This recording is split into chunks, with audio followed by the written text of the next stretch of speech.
મિત્રો, અંબાજી ડુંગર ઉપર જે મંદિર છે ત્યાં માતા અંબાની કોઈ મૂર્તિ કે કોઈ ફોટો નથી, પણ ત્યાં અંબા માતાના એક યંત્રની પૂજા કરવામાં આવે છે અને તે પૂજા કરતી વખતે પૂજારી આંખે પાટા બાંધીને પૂજા કરે છે.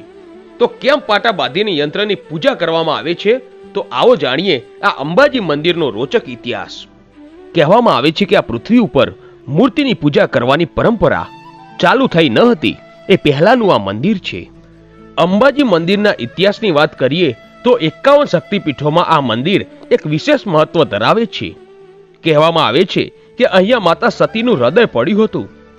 એકવાર પ્રજાપતિ દક્ષે એક મોટા યજ્ઞનું આયોજન કર્યું હતું. એ યજ્ઞમાં બધા જ દેવી દેવતાઓને અને બ્રહ્મા અને વિષ્ણુને બોલાવ્યા હતા, પરંતુ તેમની દીકરી અને તેમના જમાઈ એટલે કે ભોળાનાથને આ યજ્ઞમાં આવવાનું આમંત્રણ આપ્યું ન હતું.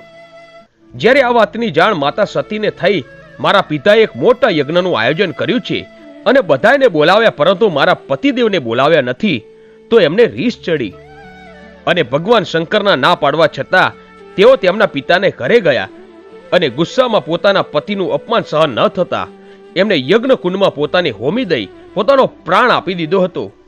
પછી ભગવાન શંકરે માતા સતીના દેહને લઈને તાંડવ નૃત્ય કર્યું હતું અને ત્રણે લોકમાં ફરવા લાગ્યા. પછી સૃષ્ટિનો વિનાશ થવાના ડરથી ભગવાન વિષ્ણુએ સુદર્શન ચક્ર વડે માતા સતીના શબના ટુકડા કરી દીધા હતા. આ સતીના શબના ટુકડા અને કરેણા પૃથ્વી પર અલગ અલગ 51 જગ્યાએ પડ્યા અને ત્યાં 51 શક્તિપીઠોનું નિર્માણ થયું. અને કહેવામાં આવે છે કે આરાસુરના ડુંગર ઉપર માતા સતીનું હૃદય પડ્યું હતું અને ત્યારથી તે મહાન શક્તિપીઠ બની ગયું.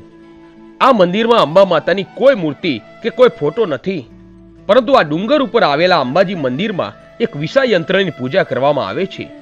આ યંત્રની સામે એક અખંડ દીવો પ્રજ્વલિત રહે છે. કહેવામાં આવે છે કે આ પૂજા કરતી વખતે પૂજારી જોઈ શકતા નથી, એટલે તે આંખે પાટા બાંધીને આ યંત્રની પૂજા કરે છે.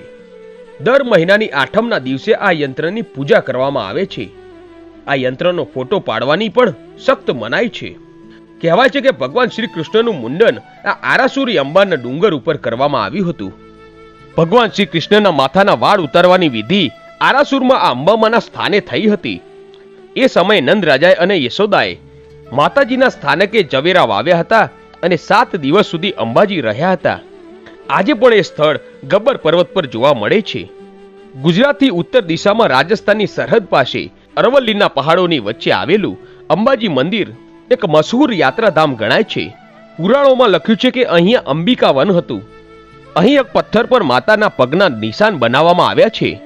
ભાદરવા મહિનાની પૂનમના દિવસે દેવીની પૂજા કરવામાં આવે છે અને અહીં મંદિરની બહાર અદ્ભુત મેળો લાગે છે.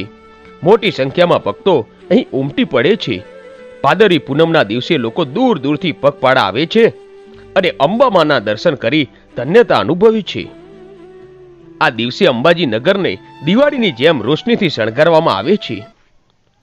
તો મિત્રો, આવા જ વિડીયો જોવા માટે આજે જ અમારી ચેનલ A1 ગુજરાતીને સબસ્ક્રાઇબ કરો. ધન્યવાદ.